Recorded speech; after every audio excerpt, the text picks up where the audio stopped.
মকর সংক্রান্তি উপলক্ষে বীরভূমে শুরু জয়দেবের মেলা। মঙ্গলবার বাউল সঙ্গীতের মধ্য দিয়ে শুরু হয়েছে ঐতিহ্যবাহী জয়দেব কেঁদুলী মেলা। মকর সংক্রান্তির পূর্ণ স্নানকে কেন্দ্র করে অজয় নদীতে বাড়তি নিরাপত্তা, নজরদারি, ডুবুরি ও বিপর্যয় মোকাবিলা বাহিনী মোতায়েন করছে প্রশাসন। উদ্বোধনী মঞ্চে উপস্থিত ছিলেন অনুব্রত মণ্ডল, মন্ত্রী চন্দ্রনাথ সিনহা, জেলা পরিষদের সভাধিপতি কাজল শেখ সহ প্রশাসনের উচ্চপদস্থ কর্তারা।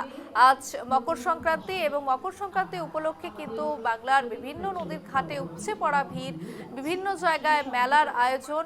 একইভাবে যে মেলার আয়োজন করা হয়েছে সেটি হচ্ছে বীরভূমে জয়দেবের মেলা। এটি বহু দিনের মেলা এবং ঐতিহ্যবাহী এই মেলা, এবং মঙ্গলবার বাউল সঙ্গীতের মধ্য দিয়ে শুরু হয়েছে এই ঐতিহ্যবাহী জয়দেব কেঁদুলী মেলা। মকর সংক্রান্তির পূর্ণ স্নানকে কেন্দ্র করে অজয় নদীতে বাড়তি নিরাপত্তা, নজরদারি, ডুবুরি এবং বিপর্যয় মোকাবিলা বাহিনী মোতায়েন করেছে প্রশাসন। উদ্বোধনী মঞ্চে উপস্থিত ছিলেন অনুব্রত মণ্ডল, মন্ত্রী চন্দ্রনাথ সিনহা, জেলা পরিষদের সভাধিপতি কাজল শেখ সহ প্রশাসনের উচ্চপদস্থ কর্তারা।